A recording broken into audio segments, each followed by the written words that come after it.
감히 나를 속였느냐? 당장 잡아와라! 충청도 홍주 원님이 300냥을 털린 날 밤, 관아에 벼락이 떨어졌습니다. 꽤 하나로 버텨온 머슴 막동이 처음부터 이 결말을 알고 이를 꾸민 것이었을까요?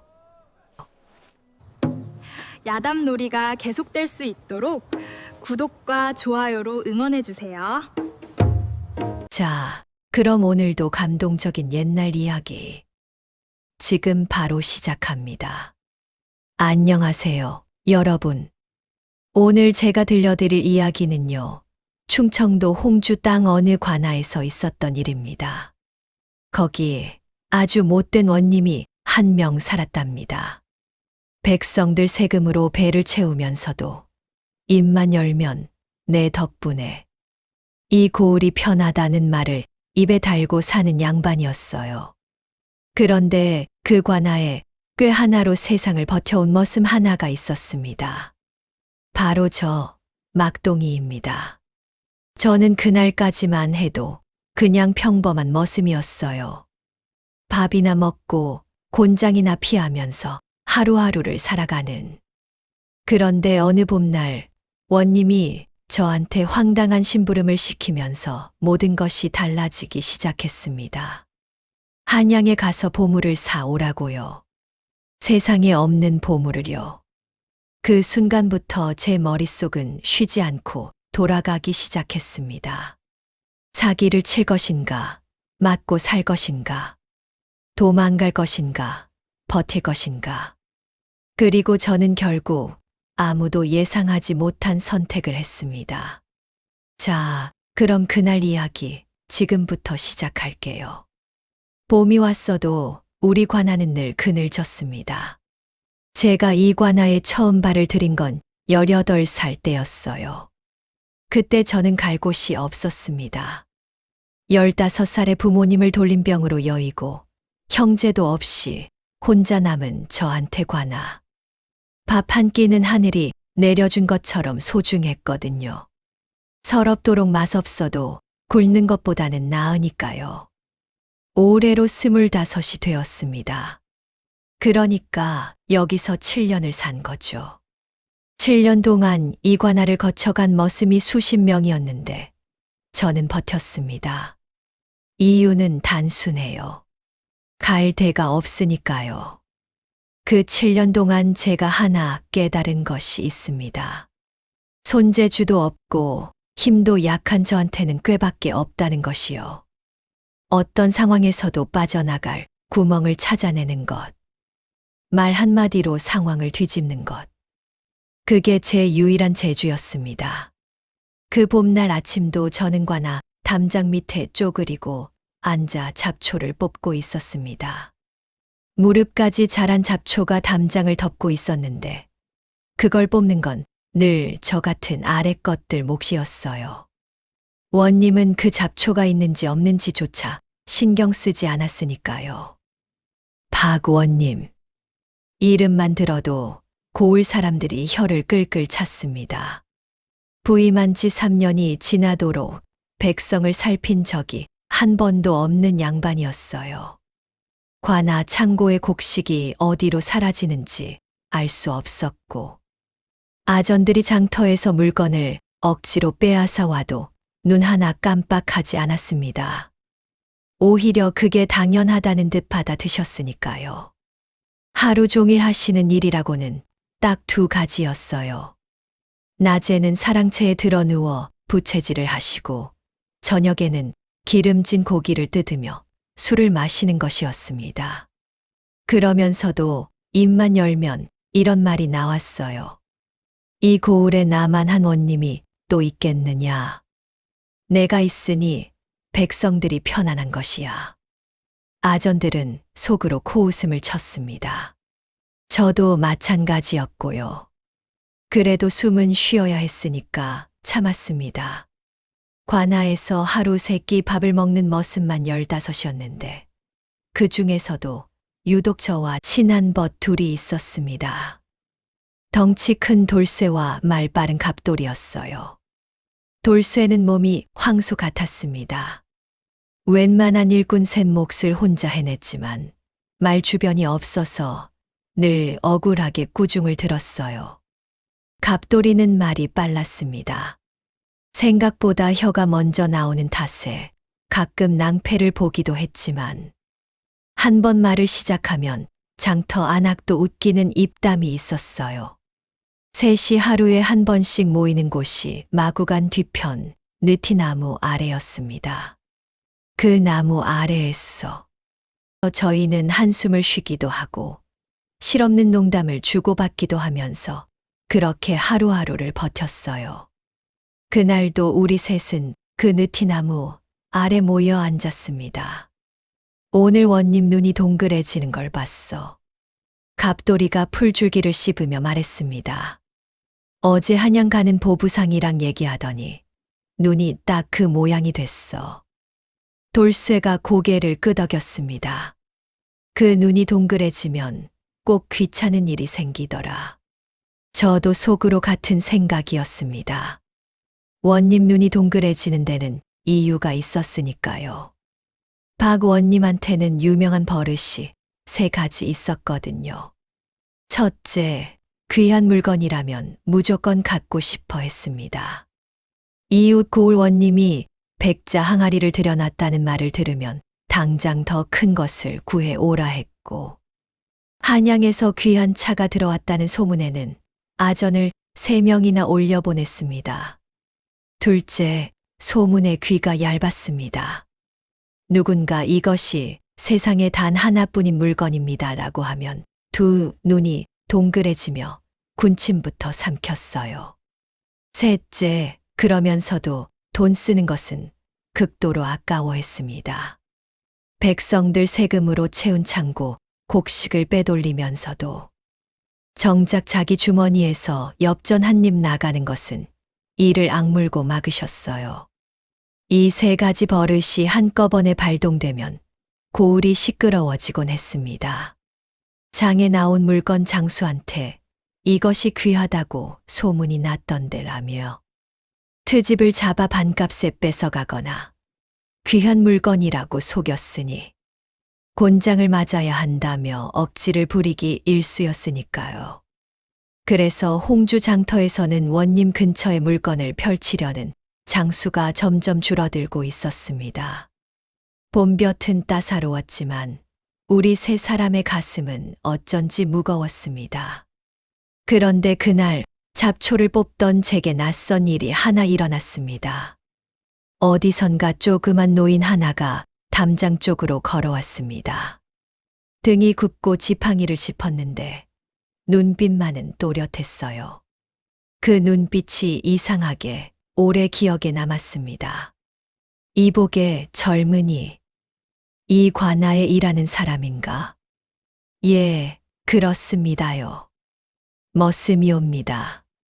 노인이 담장에 기대며 물었습니다. 원님이 그렇게 고약하다던데 자네들은 왜 도망가지 않는가? 저는 멋쩍게 웃었어요. 도망가봐야 먹고 살 데가 없으니까요. 밥이라도 주면 참아야지요. 노인이 고개를 끄덕이더니 나지막이 말했습니다. 자네, 한 가지만 기억하게. 무엇이옵니까? 체면이란 남이 세워주는 것이지 스스로 세우는 것이 아니란다. 저는 눈을 깜빡였습니다. 무슨 뜻인지 얼른 이해가 되지 않았어요. 예, 그렇습니까요. 노인은 빙그레 웃으며 지팡이를 짚고 걸어갔습니다. 저는 고개를 갸웃하다가 이내 다시 잡초를 뽑기 시작했어요. 체면이 남이 세워주는 것이라니. 그게 무슨 말이람. 그날 저녁 저는 그 말을 까맣게 잊어버렸습니다. 그런데 지금 생각해보면 그 말이 나중에 모든 것을 바꿔놓는 열쇠가 될 줄을 그때는 정말 몰랐습니다. 다음 날 아침 원님이 저희 셋을 불러들였습니다. 그 눈이 또다시 동그랗게 빛나고 있었어요. 예감이 맞았습니다. 역시 귀찮은 일이 시작되려 하고 있었습니다. 원님이 사랑채에서 저희 셋을 불러들인 건 이른 아침이었습니다. 부채를 접어 무릎 위에 올려놓고 눈을 반쯤 감은 채 말씀하시는 모습이 꼭 무슨 큰 결심이라도 하신 것처럼 보였어요. 저는 무릎을 꿇으면서 속으로 생각했습니다. 또 무슨 물건이 나왔나? 너희들 어제 보부상 이야기 들었느냐? 셋이 동시에 고개를 저었습니다. 못 들었으면 이제 들어라. 한양의 천하에 보물이 나타났다고 한다. 갑돌이가 눈을 껌뻑였습니다. 보물이요? 원님이 부채를 탁 소리 나게 펼쳤습니다. 그렇다. 이름하여 천년 묵은 산삼의 정기를 담은 옥병이라고 하더구나. 그것을 품으면 만 가지 병이 낫고 그 자리에서 기운이 솟구친다고 하지 않느냐. 저는 속으로 또 시작이구나라고 생각했습니다. 원님이 보부상 이야기를 들으면 이렇게 됩니다. 눈이 반짝이고 침을 삼키고 그리고 저희한테 일이 떨어집니다. 그것을 내가 가져야겠다. 돌쇠가 머뭇거리며 물었습니다. 값이 얼마나 하옵니까요? 원님의 눈이 가늘어졌습니다. 그게 문제야. 보부상 놈이 그러는데 어지간한 돈으로는 살 수 없다고 하더구나. 최소한 엽전 500냥은 있어야 한다고 했어. 500냥. 저는 그 숫자를 듣는 순간 머릿속이 잠깐 하얘졌습니다. 우리 머슴 한 달 품삯이 2냥 남짓이에요. 500냥이면 20년치가 넘는 돈이었습니다. 나으리, 그렇다면 저희가 500냥을 어떻게? 갑돌이가 말끝을 흐렸습니다. 나한테 타 가면 되지 않느냐, 이 멍청한 것들아. 원님이 벌컥 소리를 질렀습니다. 우리 셋은 동시에 어깨를 움츠렸어요. 내가 그 돈을 줄 테니 당장 한양으로 올라가서 그 옥병을 사와라. 알겠느냐? 예, 나으리. 관아문을 나서며 갑돌이가 제 귀에 속삭였습니다. 야, 500냥을 우리한테 줄 것 같냐? 저는 짧게 웃었어요. 절대 안 주지. 그 순간 저도 알고 갑돌이도 알고 돌쇠도 알았습니다. 원님이 자기 주머니에서 500냥을 꺼내줄 리가 없다는 것을요. 창고 곡식은 빼돌려도 자기 돈은 절대 쓰지 않는 양반이었으니까요. 그렇다면 저희는 어떻게 되는 걸까요? 돈도 없이 한양에 올라가서 있지도 않은 보물을 찾다가 빈손으로 돌아오는 거겠죠. 그리고 그 결말은 뻔했습니다. 곤장이었습니다. 저는 느티나무 아래에 앉아서 한동안 땅바닥만 바라봤습니다. 이 상황을 어떻게 헤쳐나가야 하는가? 도망갈 수도 있었습니다. 한양으로 떠나는 척하다가 그냥 멀리 사라지면 되니까요. 하지만 갈 데가 없다는 것, 그것이 언제나 저희 발목을 잡았습니다. 그러다가 문득 이상한 생각이 하나 떠올랐습니다. 만약에 보물을 만들면 어떻게 될까? 그 생각이 떠오른 순간 저는 손으로 무릎을 탁 쳤습니다. 위험한 생각이었습니다. 너무 위험한 생각이었어요. 하지만 어차피 빈손으로 돌아가면 낮을 곤장, 차라리 한번 해보다가 들키는 것이 낫지 않을까. 시작도 해보지 않고 맞는 것보단. 저는 천천히 고개를 들었습니다. 갑돌이와 돌쇠가 저를 바라보고 있었어요. 제 눈빛이 달라진 것을 느낀 모양이었습니다. 막동아, 뭔 생각이야? 저는 입술을 달싹였습니다. 야, 만약에 말이야. 우리가 보물을 만들면 어떻게 될까? 두 사람의 얼굴이 동시에 굳었습니다. 그게 들키면 우리 목이 달아나는 거잖아. 갑돌이가 눈을 크게 뜨며 말했습니다. 돌쇠도 손을 내저었어요. 안 돼. 그건 너무 위험해. 저는 씩 웃었습니다. 들키면 그렇지. 근데 안 들키면? 안 들킨다는 보장이 어딨어. 원님 성격을 생각해봐. 저는 손가락을 하나씩 꼽았습니다. 귀한 물건이라면 눈이 뒤집히는 것. 소문에 귀가 얇은 것. 그러면서도 돈은 쓰기 싫어하는 것. 이 세 가지가 딱 맞아떨어지면 원님 스스로 우리 함정에 발을 들여놓는다고. 갑돌이가 인상을 찌푸렸습니다. 말은 쉽지. 근데 만약에 잘못되면? 잘못되면 나 혼자 뒤집어쓸게. 너희는 모르는 일이라고 하면 돼. 돌쇠가 작은 눈으로 저를 빤히 바라봤어요. 근데 막동아, 진짜로 들키지 않을 자신 있어. 저는 느티나무를 올려다봤습니다. 나무잎이 바람에 살랑이고 있었어요. 솔직히 말하면 지금 당장은 방법을 모르겠어.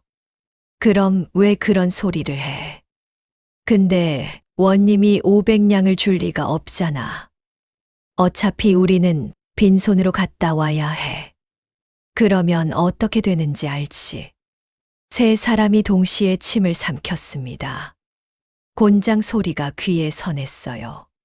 차라리 속이다가 들키는 게 낫지. 시작도 해보지 않고 맞는 것보단. 갑돌이가 오래도록 저를 바라보다가 한숨을 내쉬었습니다. 알겠어. 그럼 어떻게 할 건데? 일단 나한테 사흘만 줘. 방법을 생각해 볼게. 돌쇠가 천천히 고개를 끄덕였습니다. 사흘이야. 그 안에 방법 못 나오면 그냥 한양 구경이나 하고 오자.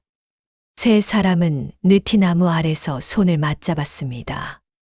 그날 밤 저는 잠을 이루지 못했습니다. 집더미 위에 누워 천장을 바라보며 이리저리 생각을 굴렸어요.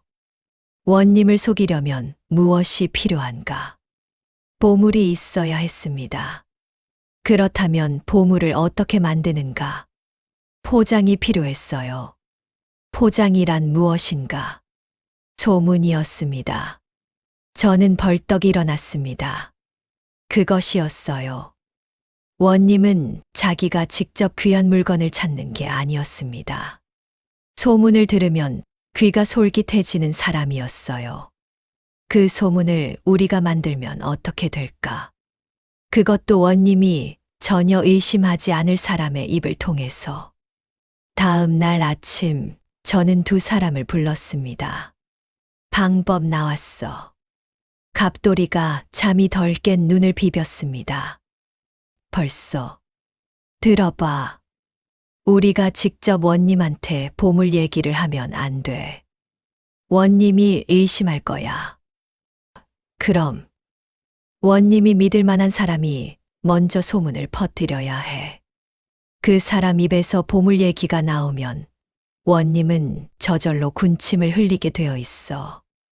돌쇠가 고개를 갸웃했습니다. 근데 그런 사람을 우리가 어떻게 구해? 저는 씩 웃었습니다. 구하는 게 아니야. 우리가 그 사람이 되는 거야. 두 사람이 눈을 마주쳤어요. 갑돌이가 천천히 고개를 끄덕이기 시작했습니다. 아, 변장. 그렇지. 저는 두 사람을 번갈아 바라보며 말했습니다. 이제부터 움직여야 했어요. 소문을 만들 사람, 그럴듯한 물건, 원님이 직접 확인할 수 있는 장치. 이 세 가지가 맞아떨어지면 원님은 스스로 함정에 걸어 들어올 것입니다.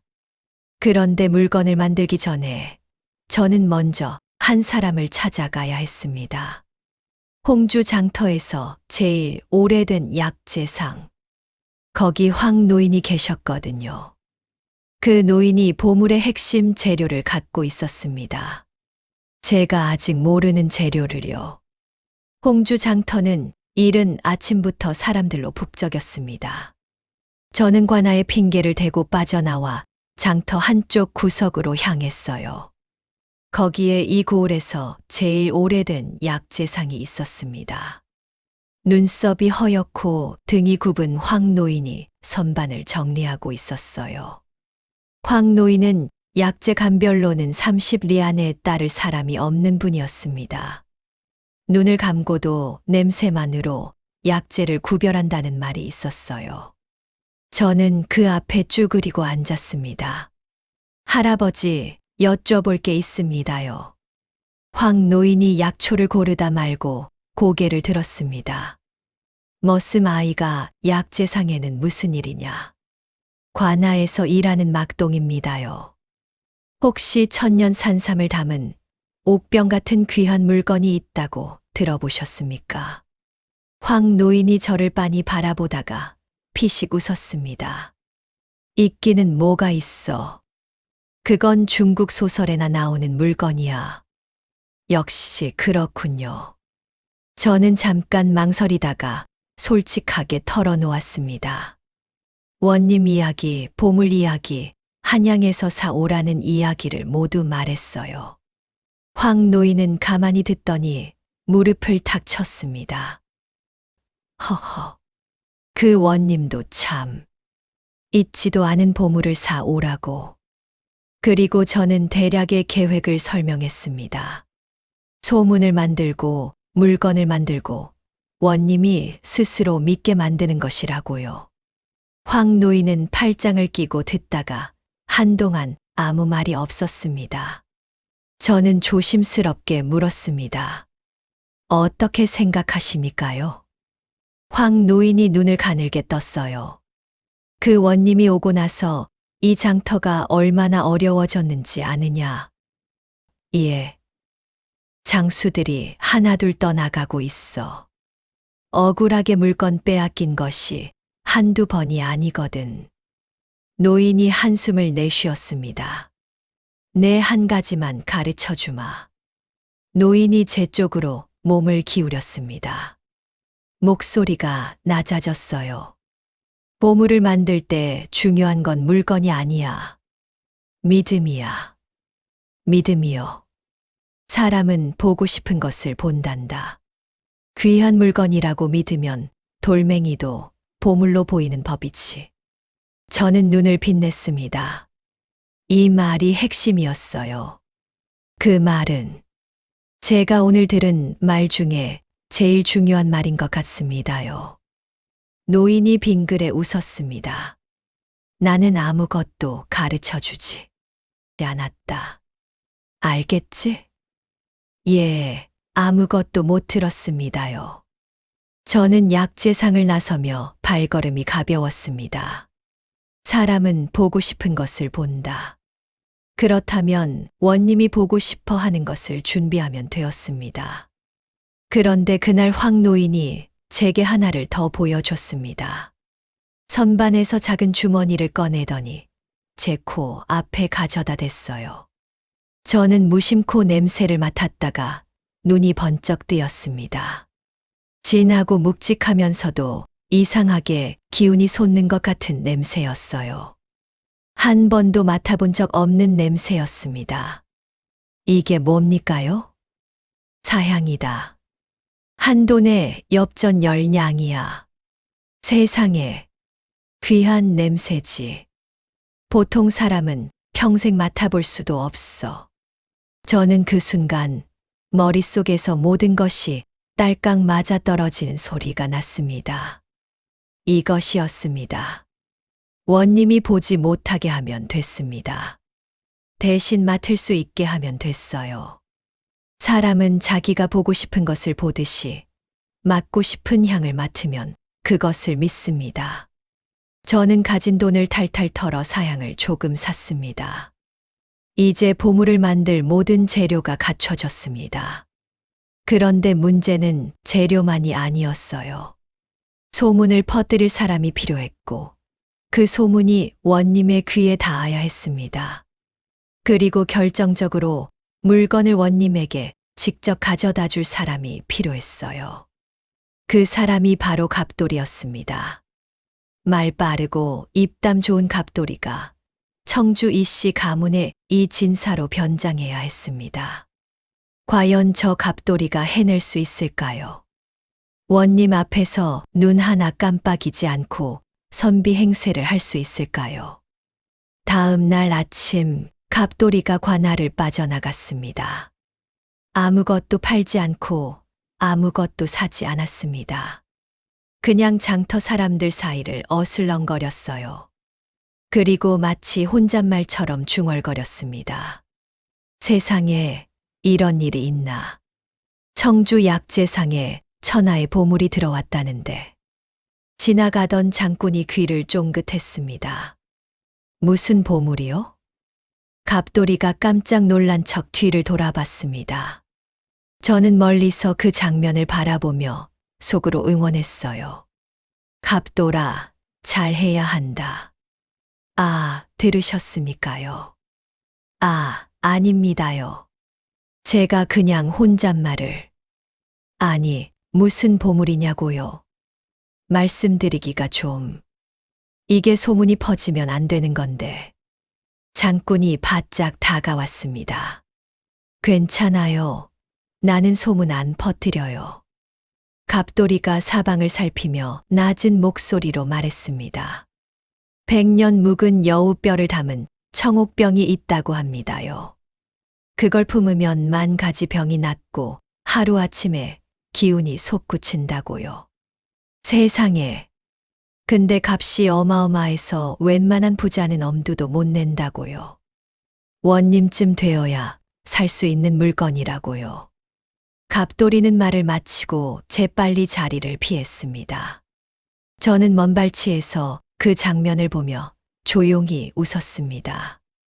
갑돌이 역시 입담은 하나였어요.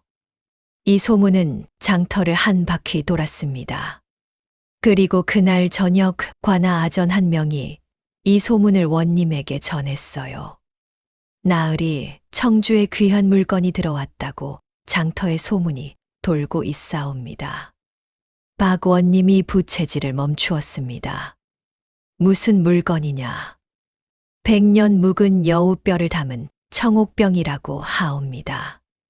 원님의 눈이 가늘어졌습니다. 청옥병이라. 값은 어지간한 부자는 엄두도 못 내는 값이라고 하더이다. 원님이 입술을 핥았습니다. 저는 그 소식을 나중에 전해 들으며 가슴이 두근거렸습니다. 1단계가 먹혔습니다. 다음 날 아침 원님이 저를 불렀습니다. 어제 장터에서 청주 보물 소문 들었느냐? 아직 못 들었사옵니다. 지금 당장 청주로 가서 알아봐라. 청옥병이라는 것이 진짜 있는지. 저는 고개를 숙이고 관아 문을 나섰습니다. 그리고 문 밖에서 갑돌이를 만났어요. 둘은 눈을 마주치고 빙그레 웃었습니다. 1단계 완성이었습니다. 이제 가장 중요한 2단계, 물건을 만들 차례였어요. 저는 장터에서 청색 유리병을 구했습니다. 깨끗하고 둥글게 생긴 것으로요. 거기에 밀랍을 녹여 뚜껑을 단단히 봉했습니다. 흔들면 찰랑찰랑 소리가 났어요. 무슨 소리인지는 알 수 없었습니다. 그게 핵심이었어요. 알 수 없어야 했습니다. 저는 거기에 글씨를 쓴 종이를 붙였습니다. 청주 이씨 가문 비전 100년 비방 여우 정기 청옥병. 함부로 열어보면 기운이 흩어짐. 이 글귀가 모든 것을 결정할 것이었습니다. 열어볼 수 없다는 말. 그 말이 있으면 원님은 절대 뚜껑을 열지 않을 것이었어요. 왜냐하면 원님은 기운이 흩어지는 것이 무서울 테니까요. 마지막으로 저는 사향을 꺼내 병 겉에 얇게 문질렀습니다. 병을 들면 은은하게 낯선 향이 퍼졌습니다. 맡아본 적 없는 냄새. 기운이 솟는 듯한 냄새. 원님이 이 냄새를 맡으면 어떻게 반응할지 저는 이미 알고 있었습니다. 사흘이 지났습니다. 저는 청주에서 돌아온 척 관아 문을 들어섰습니다. 얼굴에 땀을 닦으며 원님 앞에 무릎을 꿇었어요. 나으리 다녀왔사옵니다. 청주 소문이 사실이더냐? 저는 한숨을 내쉬었습니다. 아이고, 나으리. 제가 3일을 헤맨 끝에 겨우 알아냈사옵니다. 뭘 알아냈어? 청옥병이 있기는 있사옵니다. 원님이 몸을 앞으로 기울였습니다. 눈이 빛났어요. 그래서. 근데 이게 청주 이씨 감은 것이라 팔지 않는다고 하더이다요. 원님이 이를 갈았습니다. 팔지 않는다고? 예, 감은 대대로 내려오는 것이라 절대 내놓을 수 없다고. 얼마를 주면 파느냐? 저는 머뭇거렸습니다. 그게 300냥을 부르더이다요. 원님의 눈이 번쩍 빛났습니다. 300냥. 아까웠지만 갖고 싶었을 것입니다. 원님이 입술을 달싹였습니다. 300냥이라. 그게 진짜 효험이 있는 물건이냐? 저는 고개를 끄덕였습니다. 제가 직접 냄새를 맡아봤는데 이 세상 어떤 약재와도 다른 향이었습니다요. 맞는 순간 온몸에 힘이 솟는 것 같았사옵니다. 원님이 침을 삼켰습니다. 그 물건을 직접 가져다 줄 수 있겠느냐? 저는 조심스럽게 말했습니다. 이씨 가문분께서 한 가지 조건을 다셨사옵니다. 직접 관하로 오시겠다고요. 원님께서 정말 가치를 아는 분인지 확인하겠다고 하시더이다요. 원님이 코웃음을 쳤습니다. 가치를 안다고? 내가 이 고을 원님이야. 가치를 모를 것 같아? 저는 속으로 미소를 지으며 물러났습니다. 이제 진짜 승부가 시작될 차례였습니다. 갑돌이가 선비로 변장해서 원님 앞에 서야 할 순간이 다가오고 있었어요. 과연 갑돌이가 원님 앞에서 버텨낼 수 있을까요? 제 심장이 빠르게 뛰기 시작했습니다. 이틀 뒤 홍주관하에 낯선 방문객이 찾아왔습니다. 머리에 탄건을 쓰고 도포를 입은 중년 선비였습니다. 거동이 점잖았고 말씨가 묵직했어요. 청주 이씨 가문의 이 진사라 하오. 원님께서 청옥병에 관심이 있다 하여 직접 왔소이다. 저는 담장 밖에서 그 모습을 보며 입을 틀어 막았습니다. 갑돌이였어요. 황 노인에게 빌린 도포를 입고 탄건을 쓴 갑돌이가 눈썹 아래에 먹을 칠해 진해 보이게 하고 말투를 평소보다 느리게 가다듬어 이 진사 행세를 하고 있었습니다. 저는 돌쇠 손을 꽉 쥐었습니다. 제발, 갑돌아. 아전이 황급히 원님에게 알렸습니다. 원님은 사랑채에서 직접 이 진사를 맞이했어요. 두 사람이 마주 앉았습니다. 원님이 갑돌이를 위아래로 훑어봤습니다. 갑돌이는 눈 하나 깜빡이지 않았어요. 저는 그 장면을 나중에 갑돌이 입에서 들었는데 그때 원님이 자신을 쳐다보는 눈빛이 어찌나 날카롭던지 심장이 멈추는 줄 알았다고 했습니다. 이 진사, 이리 오시오. 원님이 말했습니다. 청옥병이 있다고 들었소. 갑돌이가 천천히 고개를 끄덕였습니다. 있소이다. 우리 집안이 5대에 걸쳐 보관해온 물건이오. 그것을 300냥에 판다고 했소. 원님께서 그 가치를 아신다면 팔 의향이 있소이다. 원님이 눈을 가늘게 떴습니다. 그 물건 직접 볼 수 있겠소. 갑돌이가 품에서 천에 싼 물건을 꺼냈습니다. 청옥색 천이 풀리자 작은 유리병이 모습을 드러냈습니다. 그리고 향이 퍼졌어요. 원님이 코를 벌름거렸습니다. 그 향이 사랑채를 가득 채웠을 테지요. 처음 맡아보는 냄새, 기운이 솟는 듯한 냄새. 원님의 눈빛이 달라지는 것을 갑돌이가 느꼈다고 나중에 말했습니다. 이 향이 사향과 다료, 100년 묵은 여우의 정기가 담긴 향이요. 원님이 손을 뻗어 병을 집어들었습니다.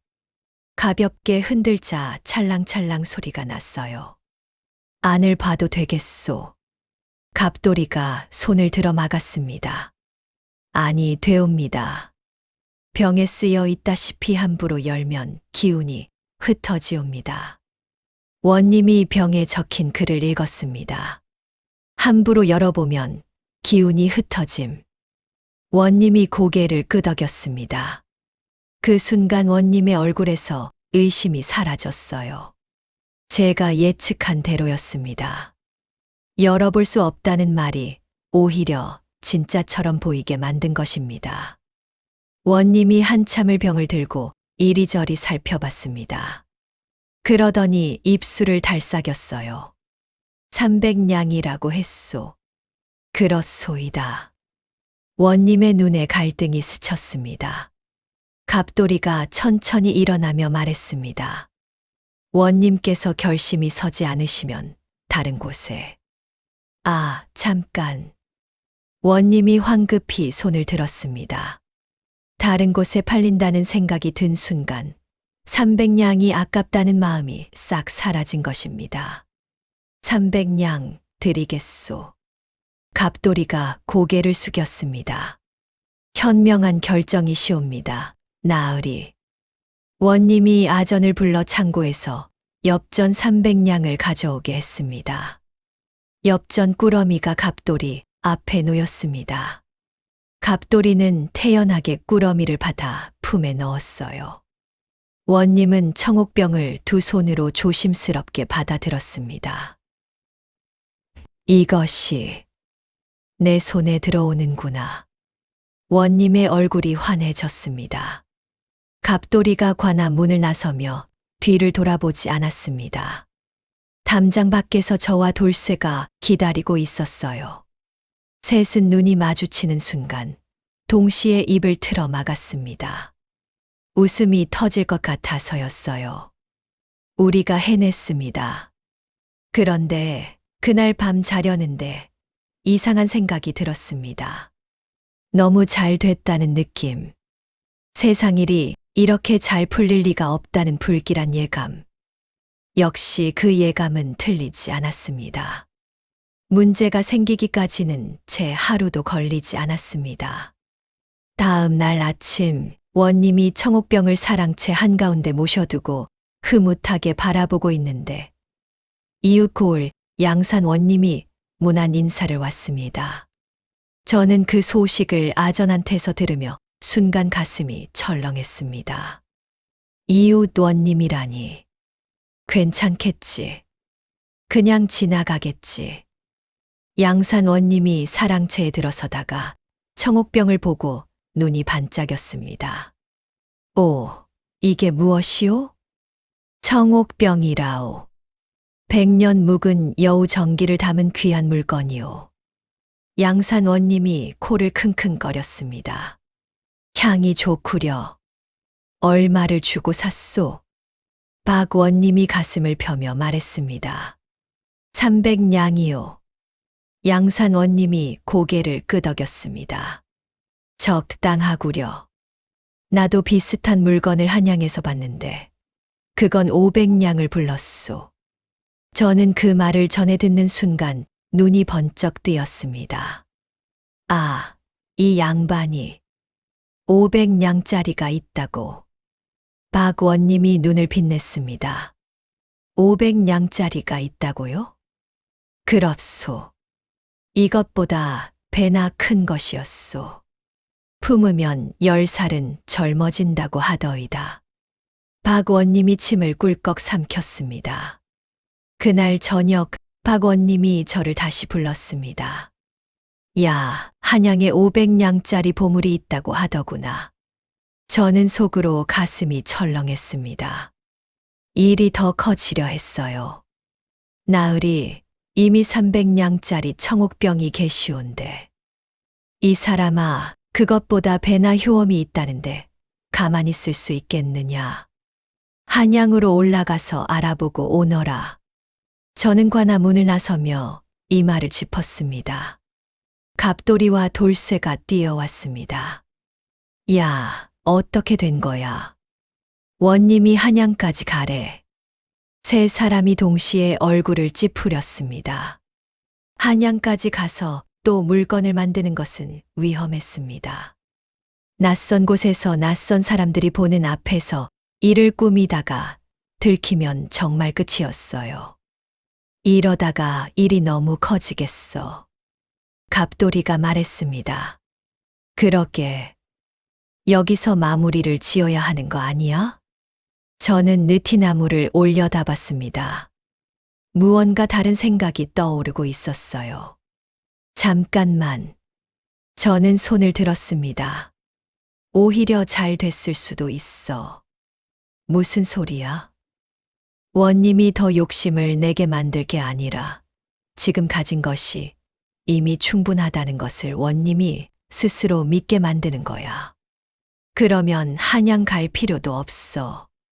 갑돌이가 눈을 깜빡였습니다. 어떻게? 저는 씩 웃었습니다. 방법이 이미 머릿속에 있었어요. 점쟁이 노인이었습니다. 다음 날 아침 저는 다시 장터로 갔습니다. 이번에는 약재상이 아니라 장터 입구에 자리를 잡고 앉은 점쟁이 노인에게 갔습니다. 이 고을에서 용하기로 소문난 분이었어요. 원님도 한 번씩 찾아간다는 말이 있었습니다. 저는 동전 몇 잎을 내밀며 말했습니다. 할아버지, 부탁이 있습니다요. 짧게 귀띔을 했어요. 내일 원님이 점을 보러 오면 이런 말을 해달라는 것이었습니다. 지금 집에 있는 보물이 충분하니 더 욕심내지 말라고요. 점쟁이 노인이 실눈으로 저를 바라봤습니다. 그 원님이 그리도 골치가 아픈 게냐? 예, 할아버지. 부탁드립니다요. 노인이 한참 뜸을 들이다가 고개를 끄덕였습니다. 알겠다. 그 양반, 나도 하나 가르쳐 줘야겠어. 저는 원님에게 돌아가 말했습니다. 나으리, 한양으로 가기 전에 점쟁이한테 한번 가보시는 것이 어떻겠사옵니까요? 귀한 물건을 살 때는 먼저 점을 봐야 한다고 하더이다요. 원님이 고개를 끄덕였습니다. 그것도 그렇구나. 원님이 점쟁이 노인을 찾아갔습니다. 저는 멀리서 그 장면을 바라보며 온몸이 긴장했어요. 제발 노인이 약속대로 말씀해 주시기를. 노인이 산통을 흔들며 한참을 들여다보더니 말했습니다. 원님, 지금 댁에 보물이 들어와 있군요. 원님의 눈이 번쩍였습니다. 그렇소, 청옥병이라는 것이 있소. 노인이 고개를 끄덕였습니다. 그 물건 진짜 기운이 담겨 있소이다. 근데 문제가 하나 있어요. 문제요? 그 물건의 기운이 맞지 않는 사람이 더 탐하면 복이 달아나는 법이요. 지금 있는 것도 과분한데 더 욕심을 내시면 화를 부를 수 있소이다. 원님이 입을 다물었습니다. 그렇소. 댁에 있는 것만으로도 충분하오. 한양까지 갈 것 없이 지금 청옥병을 잘 모시는 것이 복입니다. 원님이 관아로 돌아와 저에게 말했습니다. 한양은 안 가도 되겠다. 지금 있는 청옥병이 이미 충분하다고 하더구나. 저는 고개를 숙이며 속으로 안도의 숨을 내쉬었습니다. 고비를 넘겼습니다. 원님은 청옥병을 사랑채 가장 좋은 자리에 모셔두고 흡족해 했습니다. 300냥을 썼지만 그 가치가 충분하다는 확인을 받은 것이었어요. 저는 그날 저녁 느티나무 아래에서 갑돌이, 돌쇠와 조용히 술 한 잔을 나눴습니다. 막걸리 한 사발이었지만 그게 그렇게 달콤할 수가 없었어요.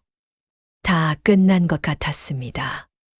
이대로 아무 일 없이 지나가면 되었습니다. 그런데 세상 일이 그렇게 호락호락 끝나지는 않더군요. 보름이 지났을 때 한양에서 약재를 떼어다 파는 보부상 하나가 홍주 장터에 들렀습니다. 이 보부상은 약재에 대해 해박했어요. 그가 청옥병 이야기를 들었습니다. 그리고 관아를 찾아왔습니다. 저는 그 소식을 들으며 손이 떨렸습니다. 보부상이 청옥병을 받아들었을 때 저는 그 자리에 없었습니다. 나중에 아전한테서 전해 들었는데 그 장면이 머릿속에 생생하게 그려졌어요. 보부상이 병을 들고 냄새를 맡았습니다. 천천히 다시 한 번 맡았어요. 그러더니 병 겉면을 손으로 문질렀습니다. 손가락 끝에 뭔가가 묻어났어요. 보부상이 손가락을 코에 갖다 댔습니다. 그리고 굳었습니다. 사향이었습니다. 보부상의 얼굴에 묘한 표정이 스쳤어요. 원님이 물었습니다. 어떠하오? 진품이 맞소. 보부상이 잠깐 망설였습니다. 원님이 300냥을 줬다는 말을 들었으니까요. 이것이 사향을 바른 가짜라는 것을 말하면 원님이 어떻게 반응할지 뻔했습니다. 보부상은 천천히 입을 열었습니다. 나으리, 솔직히 말씀드려도 되겠사옵니까? 말해보시오. 이것은 겉에 사향을 바른 흔적이 있사옵니다. 사향은 귀한 약재이긴 하오나 여우 정기와는 전혀 다른 것이옵니다. 이 병이 진품인지 저는 장담하기 어렵사옵니다. 잠시 침묵이 흘렀습니다. 원님의 눈동자가 흔들렸습니다. 그날 저녁 원님은 아전을 불렀습니다. 청주 이씨 가문이 진짜 있는지 알아봐라. 사흘 뒤 아전이 돌아왔습니다. 나으리 청주에 알아봤사옵니다. 이씨 성을 가진 가문은 여럿 있사온데 이 진사라 불리는 사람은 찾지 못했사옵니다. 원님의 얼굴이 새빨개졌습니다. 찾지 못했다고? 이 이놈들이 나를 속인 것이냐? 그날 밤 하늘에서는 장대비가 쏟아졌습니다. 번개가 하늘을 갈랐고 천둥 소리가 산을 뒤흔들었어요. 원님은 사랑채에서 발을 구르며 소리쳤습니다. 막동이를 당장 잡아와라, 당장. 저는 그 소문을 아전을 통해 먼저 들었습니다. 아전 중 하나가 저와 친분이 있어서 원님이 의심을 품었다는 것을 귀띔해 준 것이었어요. 저는 갑돌이와 돌쇠에게 달려갔습니다. 야, 들켰어. 갑돌이 얼굴이 하얗게 됐어요. 뭐, 어떻게? 저는 상황을 설명했습니다. 보부상이 사향 냄새를 알아챈 것. 원님이 청주 이씨 가문을 알아봤는데 없다고 나온 것. 돌쇠가 주먹을 쥐었습니다. 이제 어떻게? 저는 잠깐 눈을 감았습니다. 도망갈 수 있었습니다. 지금 관아를 빠져나가면 원님의 손이 닿지 않는 곳으로 갈 수 있었어요. 하지만 갑돌이와 돌쇠는 어떻게 되는가? 이 두 사람은 저 때문에 연루된 것이었습니다. 저는 눈을 떴습니다. 도망 안 가. 갑돌이가 목소리를 높였습니다. 뭐? 왜? 내가 계획한 거야. 내가 끝내야 해. 돌쇠가 저희 어깨를 잡았습니다. 막동아, 우리도 같이 있어. 아니, 너희는 정말 몰랐던 거야. 내가 혼자 꾸민 일이야. 갑돌이가 이를 악물었습니다. 무슨 소리야? 우리 셋이 같이 한 거잖아. 그때였습니다. 관아 안에서 아전의 목소리가 들려왔습니다. 막동이 어디 있느냐? 원님께서 당장 들어오라 하신다. 세 사람이 서로를 바라봤습니다. 막동이는 사랑채 앞에 무릎을 꿇었습니다. 갑돌이와 돌쇠가 양옆에 함께 저는 그 순간 이 두 사람이 참 고맙다는 생각이 들었습니다. 같이 죽자는 것이잖아요. 원님이 병력같이 소리쳤습니다. 이놈들, 감히 나를 속였느냐? 저는 고개를 들지 않았습니다. 나으리, 소인이 잘못했사옵니다. 잘못이야? 잘못. 300냥을 빼앗아 간 것이 잘못이야? 원님의 발이 저희 등을 걷어찼습니다. 이놈들을 당장 포박해라. 곤장 50대를 치고 감옥에 쳐넣어라. 아전들이 달려왔습니다. 포박되면서도 저는 눈을 감지 않았어요. 생각이 빠르게 돌아갔습니다. 이대로 곤장을 맞고 감옥에 가면 끝이었습니다. 300냥을 돌려줄 방법도 없었어요. 포박된 채 창고 옆 빈방에 쳐넣어진 세 사람은 말이 없었습니다. 곤장은 내일 아침에 집행할 것이라고 아전이 말했어요. 갑돌이가 낮게 말했습니다. 막두동아, 괜찮아?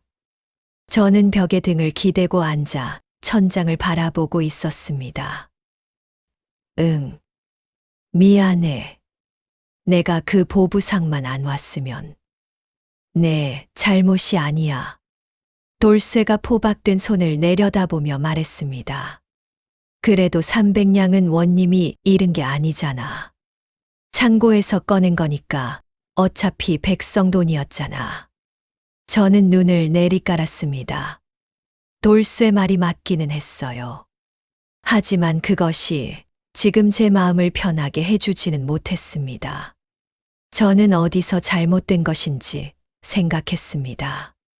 그러다가 문득 며칠 전 황 노인이 한 말이 떠올랐습니다. 보물을 만들 때 중요한 건 물건이 아니야. 믿음이야. 그리고 그보다 훨씬 전 처음에 담장 밑에서 만난 그 노인이 했던 말이 겹쳐 올라왔습니다. 체면이란 남이 세워주는 것이지 스스로 세우는 것이 아니란다. 저는 천천히 눈을 떴습니다. 체면. 원님이 무엇보다 두려워하는 것. 원님은 300냥을 잃어서 화가 난 것이 아니었습니다.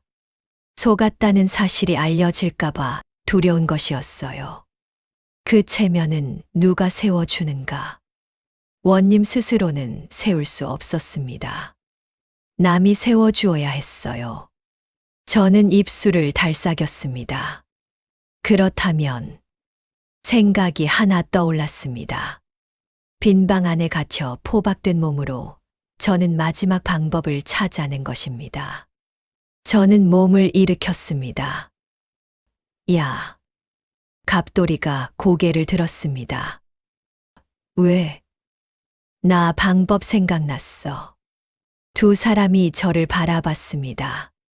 갑돌이의 눈에 뭔가 빛이 들어왔어요. 방문을 발로 차기 전 저는 잠깐 눈을 감았습니다. 이것이 마지막 기회였습니다. 이 방법이 통하지 않으면 저희 셋은 내일 아침 곤장을 맞고 감옥으로 가는 것이었어요. 여기서 실패하면 진짜 끝입니다. 하지만 저는 한 가지 분명히 알고 있었습니다. 원님한테는 300냥보다 무서운 것이 있다는 것을요. 저는 방문을 발로 걷어찼습니다. 여봐라. 원님께 드릴 말씀이 있다. 들어봐라. 아전이 들어왔습니다. 시끄럽다. 내일 아침에 곤장 맞으면서 실컷 말해라. 이게 원님한테 좋은 얘기야. 손해보는 것은 원님이야. 아전이 멈칫했습니다. 원님한테 좋은 얘기라는 말에 귀가 솔깃해진 것이었어요. 잠시 후 저는 포박된 채로 원님 앞에 끌려왔습니다. 원님이 차갑게 내려다봤습니다. 할 말이 있다고? 저는 무릎을 꿇으며 고개를 들었습니다. 원님의 눈을 똑바로 바라봤어요. 눈을 피하면 안 됐습니다. 이 순간 저는 흔들리면 안 됐어요. 나으리, 소인이 잘못한 것은 맞습니다. 그러나 나으리께서 이 일을 어떻게 처리하느냐에 따라 나으리의 체면이 달라집니다. 원님이 눈썹을 치켜 올렸습니다. 체면. 예. 지금 이 일을 외부에 알리면 어떻게 됩니까? 홍주 원님이 머슴 세 놈에게 300냥을 쏘가 뺏겼다는 소문이 퍼집니다. 원님의 얼굴이 굳었습니다. 속으로 저는 숨을 참았습니다. 잘 들어가고 있었어요.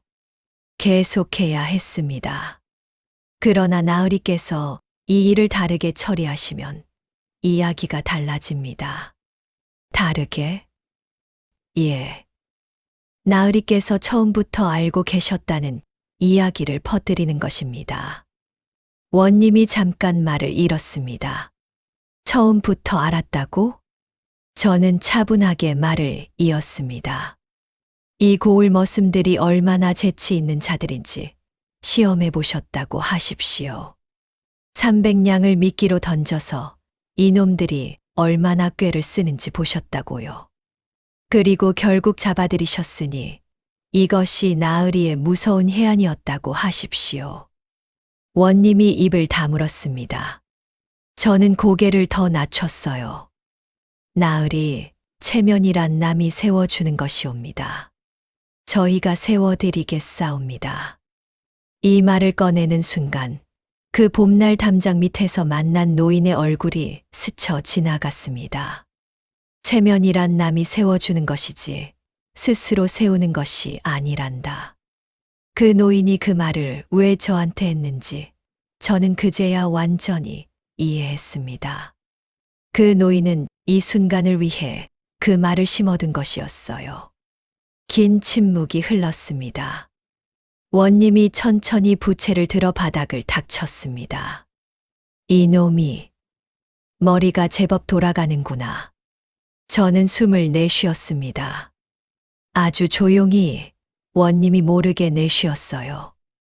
이 싸움 저희가 이겼습니다. 홍주관아 마당에 고을 사람들이 모였습니다. 소문이 퍼진 모양이었어요. 머슴들이 원님을 속였다는 이야기가 간밤에 장터를 한 바퀴 돈 것이었습니다. 원님이 직접 나와 마당 한가운데 의자를 놓고 앉았습니다. 저와 갑돌이 돌쇠 세 사람이 포박된 채 앞에 끌려 나왔어요. 구경꾼들이 수군거렸습니다. 세상에 머슴들이 원님을 속였다고? 300냥이나 빼앗았다는 소문이던데. 곤장 맞겠구나. 저는 원님의 눈을 바라봤습니다.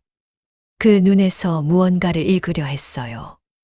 화가 먼저인가, 체면이 먼저인가. 원님이 입을 열었습니다. 이 세 놈을 보라. 사람들이 조용해졌습니다. 이 세 놈이 내게 보물이라 속이고 300냥을 빼앗아 갔다. 사람들이 술렁였습니다.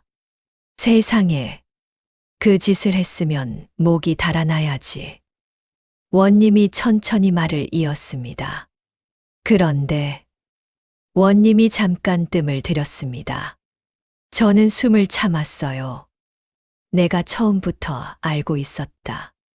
마당이 조용해졌습니다. 원님이 부채를 펼치며 말했습니다. 이 고을 머슴들이 얼마나 재치 있는지 내가 직접 시험해 보았던 것이다. 300냥을 미끼로 던졌더니 과연 이놈들이 기상천외한 꾀를 부렸구나. 구경꾼들이 웅성거렸습니다. 세상에, 그런 뜻이었어. 원님이 처음부터 알고 계셨다고. 역시 원님은 다르다니까. 저는 고개를 숙인 채 입꼬리가 슬쩍 올라가는 것을 참았습니다. 원님이 손을 들었습니다. 이 세 놈은 머리가 제법 돌아가는 놈들이다. 이런 놈들을 단순히 머슴으로 쓰기에는 아깝구나. 포박을 풀어라. 아전들이 놀란 얼굴로 우리 세 사람의 포박을 풀었습니다. 원님이 말했습니다. 300냥은 이미 나라의 창고를 거쳐 백성들에게 나눠줄 것이다. 마당이 조용해졌습니다. 구경꾼들이 어리둥절한 표정이었어요. 원님이 천천히 일어났습니다. 이 고을에서 제일 꽤 있는 자들이 나를 보좌하게 되니 앞으로 이 고을이 더욱 잘 다스려질 것이다. 사람들이 박수를 쳤습니다. 원님 만세. 저는 고개를 들어 원님을 바라봤습니다. 원님이 저와 눈이 마주쳤어요. 원님이 작게, 아주 작게 고개를 끄덕였습니다. 그 작은 끄덕임이 저한테는 뭔가 큰 것처럼 느껴졌습니다. 말로 설명하기 어려운 것이었어요. 그날 오후, 원님이 우리 세 사람을 사랑채로 불렀습니다. 이놈들. 세 사람이 고개를 숙였습니다. 300냥은 어디 있느냐? 저는 품에서 엽전 꾸러미를 꺼냈습니다. 여기 있사옵니다. 나으리. 원님이 엽전 꾸러미를 바라봤습니다. 한참 후 원님이 입을 열었어요. 마당에서 내가 한 말 들었겠지. 이것을 백성들에게 내려보낼 것이다. 세 사람이 눈을 마주쳤습니다. 원님이 부채를 접으며 말했습니다. 그런데 말이다. 예. 너희 셋이 꾸민 득괴, 내가 처음부터 끝까지 다 알고 싶다. 오늘 저녁 밥 먹으며 낱낱이 고하거라. 갑돌이가 깜짝 놀라 고개를 들었습니다. 원님의 얼굴에 묘한 표정이 있었습니다. 화는 아니었어요. 저희 셋이 이 관아에서 7년을 살면서 한 번도 본 적 없는 표정이었습니다. 나중에 갑돌이는 저한테 말했습니다. 야, 원님이 웃고 싶었던 거 아니야? 저는 어깨를 으쓱했습니다. 글쎄, 그래도 체면이 있으니까. 그날 저녁 원님의 사랑채에서는 오랜만에 웃음소리가 흘러나왔습니다.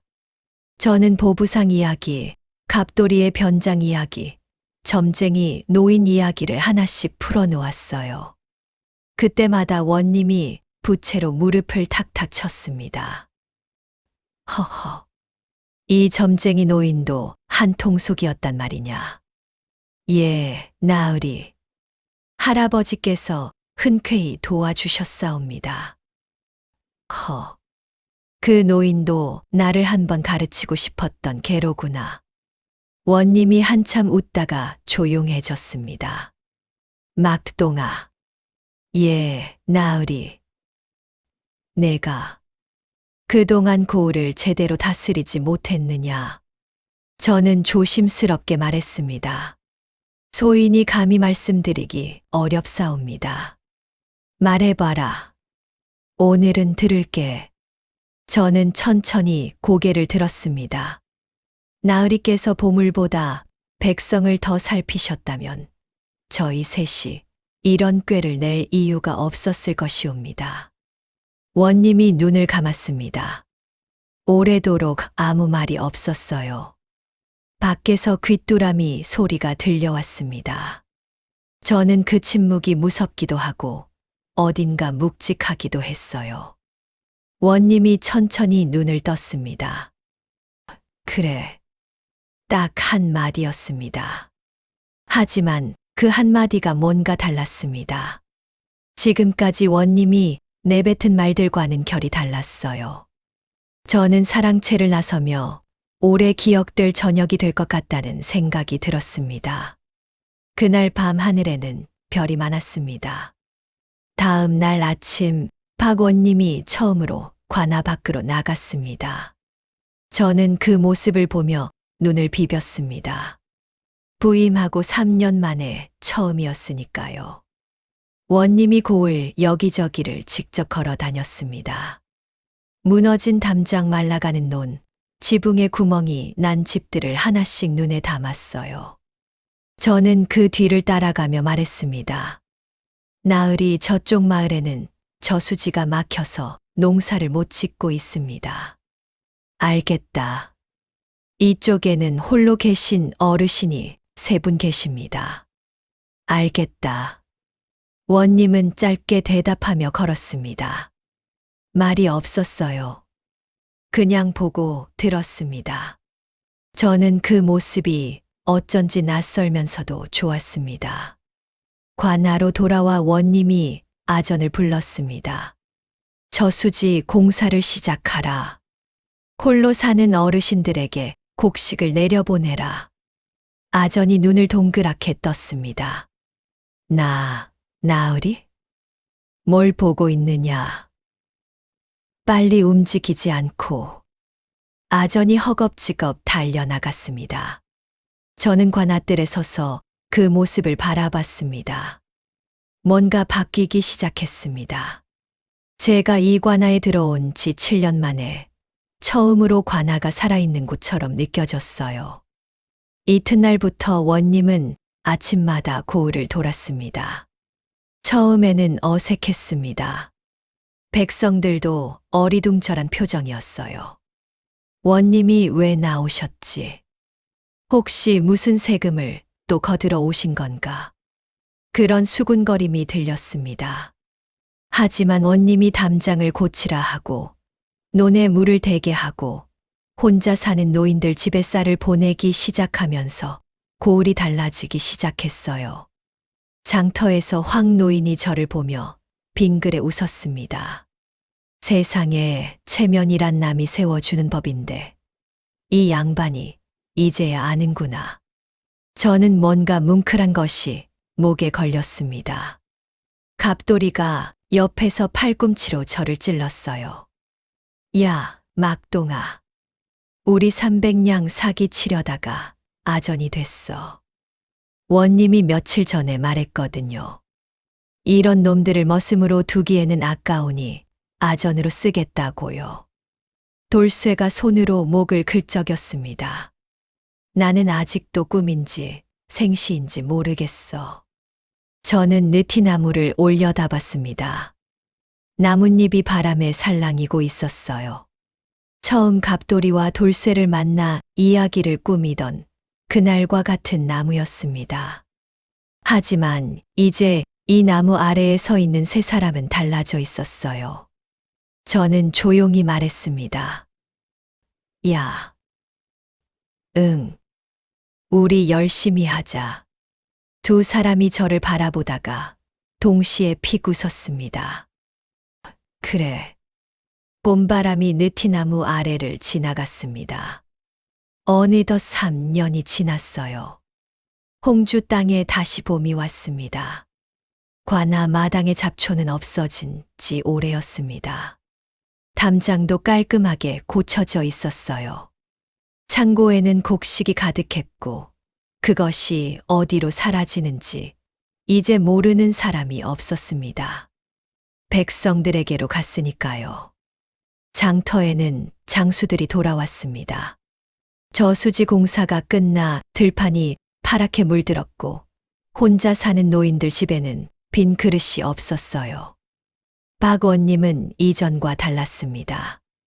아침마다 마당을 직접 걷고 아전들에게 백성들 사정을 물었어요. 여전히 부채를 들고 다니기는 했지만 이제 그 부채질은 게으름의 표시가 아니라 이리저리 생각하며 걸어 다닐 때의 습관이 되어 있었습니다. 고을 사람들은 말했습니다. 요즘 원님은 달라졌어. 직접 장터에도 나오신다잖아. 무슨 바람이 불었나 몰라. 그 비밀을 아는 사람은 세 사람뿐이었습니다. 저와 갑돌이 돌쇠, 그리고 황노인과 점쟁이 노인. 그렇게 다섯이 아는 일이었습니다. 그날 아침 저는 관아뜰에 서서 봄볕을 맞으며 생각했습니다. 7년 동안 이 관아에서 밥이나 먹으며 버텨온 머슴이 이제는 아전이 되었습니다. 어떻게 된 일인지 가끔 저도 믿기지 않았어요. 사기를 치려고 시작한 일이었습니다. 곤장을 피하려고 궁리한 것이었어요. 그런데 그 끝이 이렇게 됐습니다. 저는 느티나무를 올려다봤습니다. 이 나무는 언제나 그 자리에 있었어요.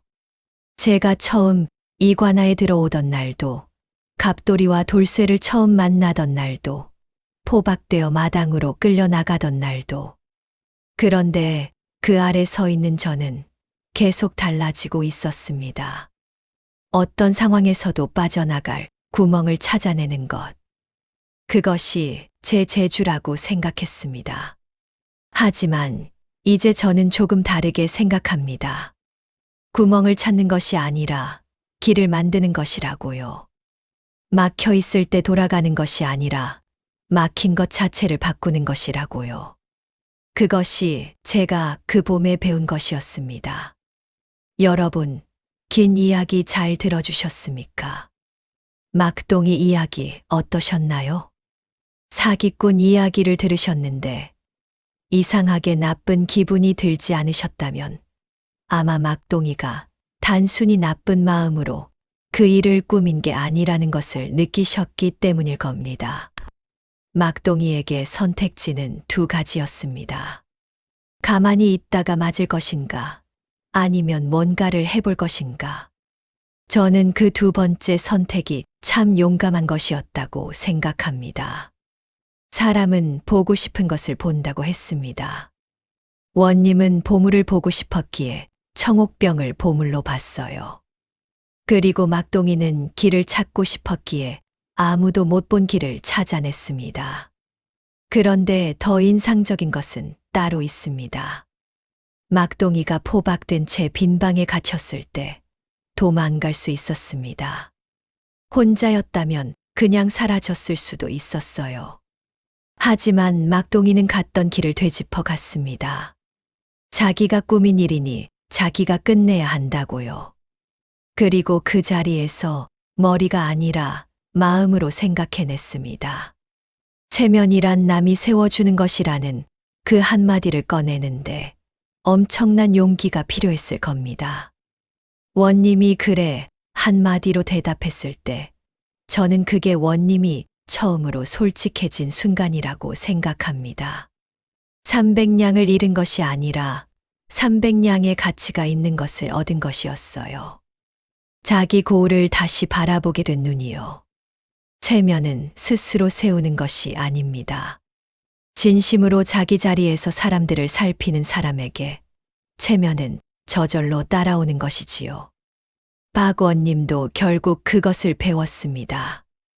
늦었지만 배웠어요. 그리고 막동이는요. 그 봄 이후로 꽤만 믿고 살아가던 머슴에서 사람을 믿는 아전으로 달라졌습니다. 우리 인생도 그렇지 않을까요, 여러분?